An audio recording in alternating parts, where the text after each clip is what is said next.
ആഗോള അയ്യപ്പ സംഗമം ട്രോളുകൾ കൊണ്ട് സോഷ്യൽ മീഡിയ നിറയുകയാണ്. പക്ഷേ ചാനൽ റിപ്പോർട്ടർമാർ നല്ല ആത്മാർത്ഥമായി പണിയെടുത്തിട്ടുണ്ട്. സത്യം പറഞ്ഞാൽ അത് പറയാതിരിക്കാൻ പറ്റൂല. ഏഷ്യനെറ്റിന്റെ റിപ്പോർട്ടർ പറഞ്ഞത് അദ്ദേഹം സത്യം പറഞ്ഞതാണ്, അതിനത് തെറ്റ് പറയാനും പറ്റില്ല.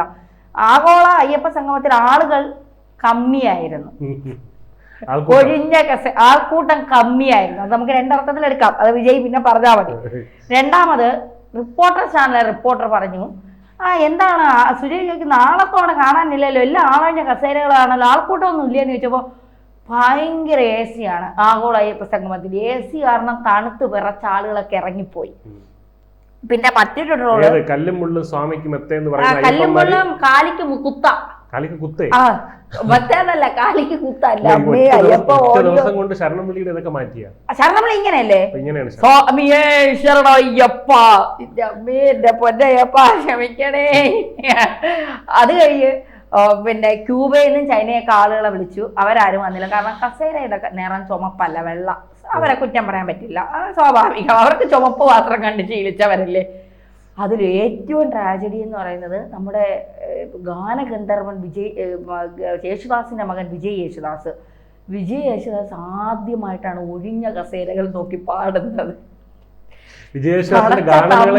സഹിക്കൂലോ? വിജയശ്വാസിന്റെ ഗാനമേളയ്ക്ക് പോലും രക്ഷിക്കാൻ കഴിഞ്ഞില്ല അയ്യപ്പ സംഗമത്തിന്. അല്ല, ഇതില് 6000 ചില്ലുവാനം പേര് പങ്കെടുക്കുമെന്നായിരുന്നു. 3000 ചില്ലുവാനം 4000 ചില്ലുവാനം രജിസ്റ്റർ ചെയ്തു. അവർക്ക് കുറേവർക്ക് രജിസ്ട്രേഷൻ തള്ളി 3000 ചില്ലുവാനം പേർക്കാണ് കൊടുത്തത്. അപ്പൊ അന്ന് വാസവനോട് ചോദിച്ചപ്പോൾ മന്ത്രി വാസവൻ പറഞ്ഞ സ്പോട്ട് രജിസ്ട്രേഷൻ ഒന്നുമില്ല, നേരത്തെ ടിക്കറ്റ് എടുത്തവർക്ക് മാത്രമേ ഉള്ളൂ എന്ന് പറഞ്ഞു. അപ്പൊ ഇന്നലെ മാതൃഭൂമിയുടെ തന്നെ റിപ്പോർട്ട് വന്ന് 600 ചില്ലുവാനം പേരാണ് പങ്കെടുത്തതെന്നുള്ളതാണ്. അപ്പൊ അത് ചോദിച്ചാൽ പറഞ്ഞു അത് സ്പോട്ട് രജിസ്ട്രേഷന് വേണ്ടി മാറ്റിയിട്ടേക്കുന്ന കസേരയാണ്. സുജയുടെ ചർച്ച കേട്ടിട്ടുണ്ടായിരിക്കും. സുജയ പറയുന്നുണ്ട് അതെങ്ങനെ മാറ്റി പെട്ടെന്ന് സ്പോട്ട് രജിസ്ട്രേഷൻ വെച്ചാന്ന് ചോദിച്ചു. അന്ന് ഇല്ലാന്നല്ലേ പറഞ്ഞത്. അപ്പൊ അത് മാറ്റി പറയുന്നത് എന്തിനാണെന്ന് മനസ്സിലാവും. ഈ ആഗോള അയ്യപ്പ സംഗമത്തിലെ മുഖ്യമന്ത്രിയുടെ ചർച്ച സംസാരിച്ചതാണ്, അതാണല്ലോ നമ്മുടെ ചർച്ചാ വിഷയം.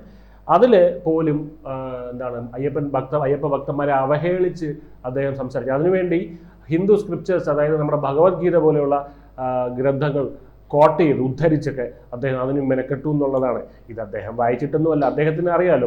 വായിച്ചിട്ടുണ്ട്. ശ്രീനിവാസനുമായിട്ട് പണ്ടൊരു ഇന്റർവ്യൂ നടന്നു. ആ ഇന്റർവ്യൂവിൽ അദ്ദേഹം പറഞ്ഞു, കൃഷ്ണന്റെ കഥകൾ ഞാൻ വായിച്ചിട്ടുണ്ട്, രാമായണം ഞാൻ വായിച്ചിട്ടുണ്ട്, ഭാഗവതം ഞാൻ വായിച്ചിട്ടുണ്ട്. പിന്നെ എന്തുകൊണ്ട് ദൈവവിശ്വാസം വന്നില്ല? അതെന്റെ ചേട്ടൻ ആ പാത പിന്തുടർന്ന് പോകാൻ പറഞ്ഞത് അതുകൊണ്ടാണ്. എനിക്ക് ദൈവത്തെ വിശ്വാസം. ഇന്നലെ വെള്ളാപ്പള്ളി തന്നെ കൊടുത്തിട്ടുണ്ടായിരുന്നു. അദ്ദേഹം ചുമ്മാ 2 തവണ മല കൊട്ടിയിട്ടുണ്ട്. ചുമ്മാ പറയുന്നതാണ് അയ്യപ്പ വിശ്വാസമൊക്കെ ഉള്ള ആളാണ്, പുറത്ത് പറയാൻ പറ്റാത്തതാണെന്നൊക്കെയാണ് പറഞ്ഞത്. എന്താ ഞാൻ ആലോചിച്ചതേ, വെള്ളാപ്പള്ളിയുടെ അടുത്ത് പിണറായി പറയണേ, നീ എന്നെ പോയിത്താരാടാ വിളിച്ചത്, അതായിരിക്കും പടി തരാതാ. അത് നമ്മൾ ഈ കുറച്ചാൾ മുന്നേ മോദിയും എന്താണ് പുട്ടിനും കൂടെ ഒരു കാറിൽ വന്നതൊക്കെ നമ്മൾ ആഘോഷമാക്കി. അതുപോലെ വെള്ളാപ്പള്ളിയും പിണറായും ഒരു കാറിൽ വരുന്നു എന്നൊക്കെ പറഞ്ഞ് മാധ്യമങ്ങളുടെ വാർത്തയൊക്കെ ഉണ്ടായിരുന്നു. ഇത് കീരിയും പാമ്പും കൂടെ ഒരുമിക്കുന്ന പോലെ അവർ വാർത്ത കൊടുക്കുന്ന. അവർക്ക് തന്നെ അറിയാം ഇത് കീരിയും പാമ്പും ആണെന്ന്.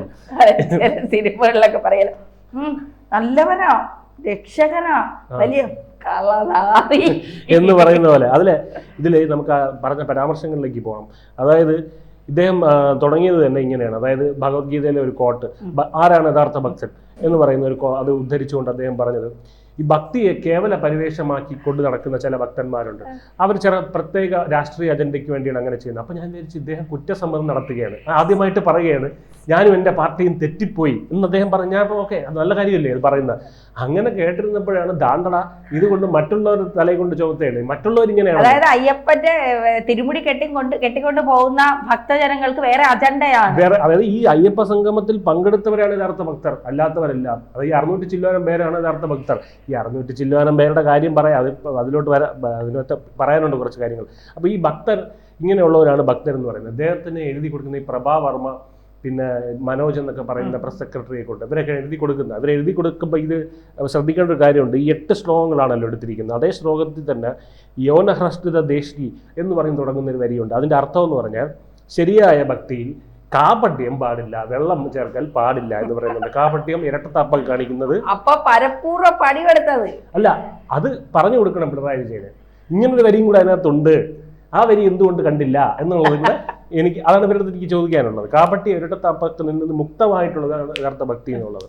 അല്ലാതെ എന്താണ് പള്ളിയല്ല പള്ളിക്കുടം പള്ളിയല്ല പണിയേണ്ടത് പണിയണം, പിന്നെ എന്താ പുത്തൻ അമ്പലങ്ങളല്ല പണിയിടങ്ങൾ തീർക്കണം എന്നൊക്കെ പറഞ്ഞുകൊണ്ടിരിക്കുന്നവന്മാർ ചില്ലറ ഉളുപ്പില്ലായ്മയെന്നും പോലെ അമ്പലത്തിനകത്ത് വന്നിരുന്ന് ഇത് ശബരിമലയുടെ അഫിഡാവിറ്റിൽ അത് അറിയാമോ? അതായത് അഫിഡാവിറ്റ് കോടതിയിൽ കൊടുത്തപ്പോൾ ഇത് ശബരിമല ഒരു മതേതര കേന്ദ്രമാണെന്നും അതുകൊണ്ട് ഈ യുവതീ പ്രവേശനത്തിന് അഭിപ്രായം ചോദിക്കേണ്ടത് വഖഫ് ബോർഡിനോടും ക്രിസ്ത്യൻ സഭയോടും കൂടെ ചോദിക്കണം എന്ന് അഫിഡാവിറ്റിൽ ഉൾപ്പെടുത്തിയ സർക്കാരാണ് ഇപ്പോൾ ഇവിടെ ഇരിക്കുന്നത്. അപ്പോൾ ആ സർക്കാർ വന്നിട്ട് ഇതിനെ എന്താണ് BJP ഇതിനെ ഹൈജാക്ക് ചെയ്യാൻ നോക്കുന്നു. നമ്മൾ അങ്ങനെയല്ല, അത് ഒരിക്കലും യോഗി ആദിത്യനാഥിന് ക്ഷണം കൊടുത്തു. യോഗി ആദിത്യനാഥിനെ വർഗീയവാദി എന്നാണല്ലോ അവർ വിളിക്കുന്നത്. വർഗീയവാദിക്ക് എന്തിനാണ് ക്ഷണം കൊടുക്കുന്നത്? വർഗീയവാദി അകറ്റി നിർത്തേണ്ട ആൾക്കാരും അതേ തരത്തിൽ വർഗീയവാദിക്ക് സ്ഥാനമില്ലല്ലോ. എന്നിട്ട് അദ്ദേഹത്തിന്റെ കത്ത് വായിക്കുന്നു. അദ്ദേഹത്തിന്റെ കത്ത് വായിച്ചിട്ട് പറയുകയാണ് അദ്ദേഹം. എന്നിട്ട് ചോദിച്ചപ്പോൾ ജയിക്ക് എന്ന് പറഞ്ഞ ഒരുത്തനുണ്ട്, അറിയായിരിക്കും, ഉമ്മൻചാണ്ടിയോട് സ്ഥിരം തോക്കുന്നു. ഉമ്മൻചാണ്ടിയോടും അച്ഛനോടും മകനോടും തോൽക്കാനാണ് അദ്ദേഹത്തിന്റെ വിധി. അദ്ദേഹം വന്നിരുന്ന് പറയുകയാണ് അത് വർഗീയവാദിയെ കൊണ്ടുവരെ പറയിപ്പിച്ചടാ, അതാണ് കേരളത്തിന്റെ മതേതരത്വം എന്നുള്ള രീതിയിൽ. അപ്പോൾ ആങ്കർ തിരിച്ചു ചോദിക്കുന്നുണ്ട് ജയിക്കിനോട്, അതായത് അങ്ങനെയെങ്കിൽ നിങ്ങൾ വർഗീയവാദി അകറ്റി നിർത്തേണ്ടതല്ലേ? അതല്ല, അത് അങ്ങനെയല്ല, നമുക്ക് എല്ലാവർക്കും ക്ഷണമുണ്ട്, അങ്ങനെയാണ് മറ്റേതാണ് മറിച്ചതാണെന്നൊക്കെ പറഞ്ഞു. അപ്പോൾ ഇവിടെ ആങ്കർ കൃത്യമായി അതിന് മറുപടി വരുന്നുണ്ട്. ഇപ്പോൾ BJPക്ക് വോട്ട് ചെയ്യാൻ വേണ്ടി ഇരിക്കുന്നവർ ഇപ്പോൾ എല്ലാം ഒന്നായല്ല, ഇപ്പം പിണറായി വിജയനും വോട്ട് ചെയ്താൽ മതിയല്ലോ എന്ന് തോന്നിപ്പിക്കാൻ വേണ്ടിയല്ലേ? അല്ലോ എന്നുള്ള രീതിയിലാണ്. അല്ലെങ്കിൽ ഈ പലരും തിരിച്ച് മറുപടി കത്തുകൾ അയച്ചിട്ടുണ്ടായിരിക്കുമല്ലോ. ആ മറുപടി കത്തൊന്നും വായിക്കാതെ യോഗിയുടെ മാത്രം മറുപടി കത്ത് വായിക്കുന്നിട്ട് അത് തന്നെയാണ്.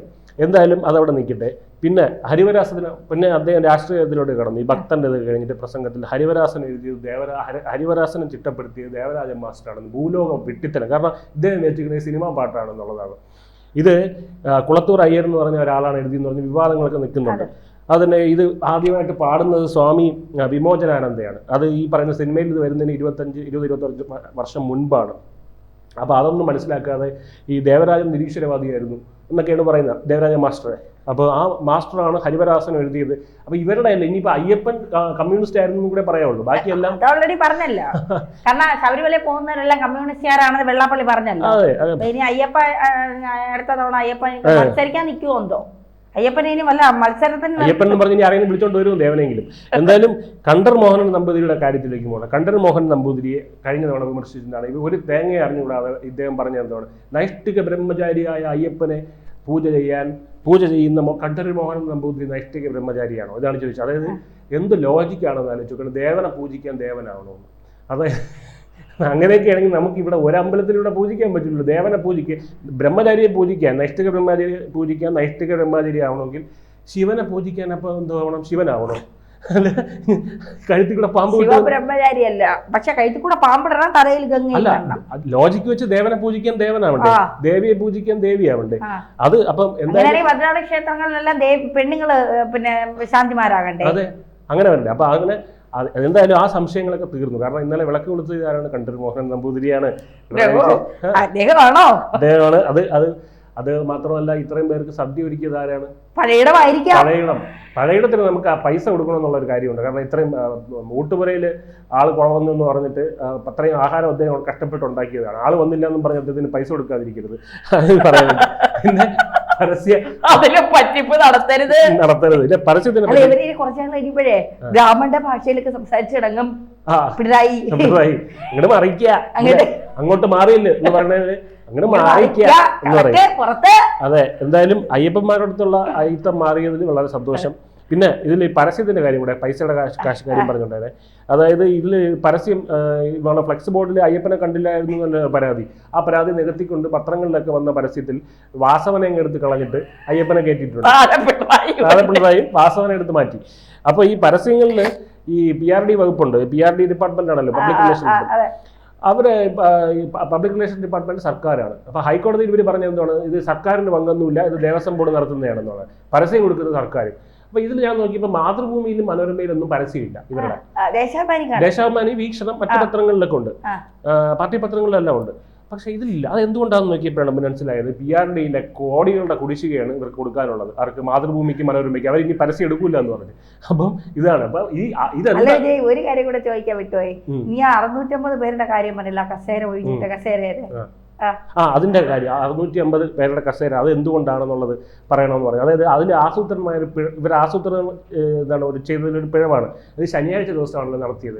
ശനിയാഴ്ച സ്കൂൾ അവധിയായിരുന്നു. അല്ലെങ്കിൽ സ്കൂളിലെ മറ്റേ എന്തോ നവകേരള സദസ്സം, അതിൽ സ്കൂൾ കുട്ടികളെ കൊണ്ട് ഇരുത്തിയ പോലെ കൊണ്ട് ഇരുത്താമായിരുന്നു. ഇതിൽ ഇരുത്താനും പറ്റില്ല. നമ്മൾ കുറച്ച് കഴിഞ്ഞപ്പോൾ കണ്ട ഈ ID കാർഡൊക്കെ തൂക്കിയിട്ട് ദേവസ്വം ബോർഡ് ജീവനക്കാര് ഉദ്യോഗസ്ഥരെ കൊണ്ടുവന്നിരുത്തി. അതിലെ ഈ മാറുന്ന സാഹചര്യം, ഉന്നതമായിട്ടുള്ള ചിന്ത എന്നൊക്കെ പറഞ്ഞാൽ ഈ ഉദ്ഘാടനമല്ല ഉന്നതമായിട്ടുള്ള ചിന്ത, അത് കഴിഞ്ഞിട്ടുള്ള പറച്ചിലാണല്ലോ. അതിലൊന്നും ഒറ്റ മനുഷ്യരില്ല. ആഹാരം വിളമ്പിയ ആ സമയത്ത് ആഹാരം വിളമ്പിയ അവിടെ അങ്ങോട്ട് പോയി ആഹാരം കഴിച്ചിട്ട് ആളുകൾ പോയി വീട്ടിൽ പോയി. അല്ലെങ്കിൽ മുഖ്യമന്ത്രിയുടെ പ്രസംഗം കേൾക്കാൻ സാധാരണ ഒരു കുറച്ച് ആളുകളും കൂടെ 2000 പേരും കാണുമല്ലോ. അത്രയും പോലും ഇല്ലായിരുന്നു, 1000 പേര് പോലും ഇല്ലായിരുന്നു.